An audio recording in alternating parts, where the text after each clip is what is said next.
भारतीय राज्यघटनेचे जनक डॉक्टर बाबासाहेब आंबेडकर यांना वंदन करून मी अनुराधा कुलकर्णी इयत्ता 8वी सावकार ठाकूर विद्यालय आज मी आपल्यासमोर भारताची राज्यघटना या विषयावर 4 शब्द बोलणार आहे। उडत्या पाखरांना परतीची दमा नसावी, उडत्या पाखरांना परतीची दमा नसावी, नजरेत सदा नवी दिशा असावी, नजरेत सदा नवी दिशा असावी।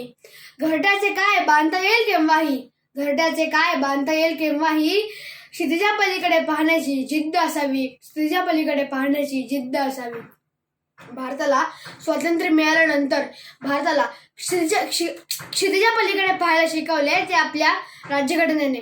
मित्रांनो, तुम्ही जर मला विचारलेत की भारतातला सर्वोत्कृष्ट ग्रंथ कोणता, रामायण महाभारत हे तर आपले प्राचीन ग्रंथ तर आहेतच, पण भारताला आधुनिकतेच्या वाटेवर घेऊन जाणारा, प्रगतीची शिखर दाखवणारा महान ग्रंथ म्हणजे आपल्या भारताची राज्यघटना। खऱ्या अर्थाने जनतेचं राज्य आणणारी घटना म्हणजे राज्यघटना। 26 जानेवारी 1950 रोजी आपल्या भारताची राज्यघटना अंमलात आली, म्हणून आपण 26 जानेवारी हा दिवस प्रजासत्ताक दिन म्हणून साजरा करतो।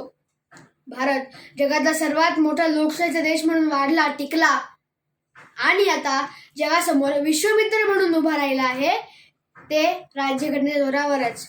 भारतात विविध धर्माचे 18 पगड जातीचे लोक राहतात। या विविधतेत एकता आणली कारण आपल्या राज्यघटनेने सर्वांना अधिकार बहाल केले आहेत। प्रत्येकाचे मूलभूत अधिकार राज्यघटनेमुळेच अबाधित राहिले आहेत।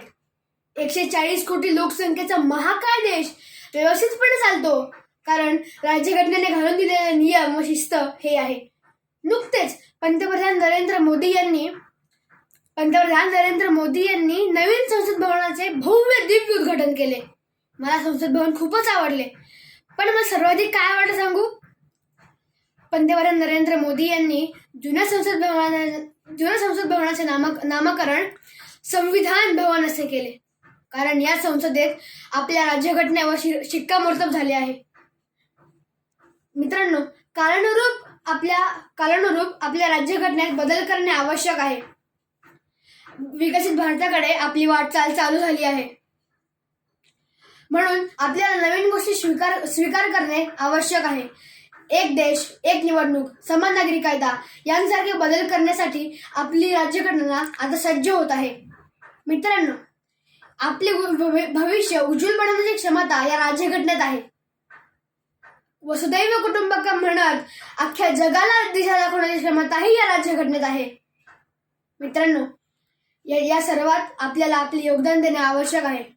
शेवटी एवढंच म्हणेन, जिंदगी की असली उड़ान अभी बाकी है, जिंदगी की असली उड़ान अभी बाकी है, तुम्हारे इरादों का इम्तिहान अभी बाकी है, तुम्हारे इरादों का इम्तिहान अभी बाकी है। अभी तो नापी है मुट्ठी भर जमीन, अभी तो नापी है मुट्ठी भर जमीन, आगे तो सारा आसमान बाकी है, आगे तो सारा आसमान बाकी है। धन्यवाद।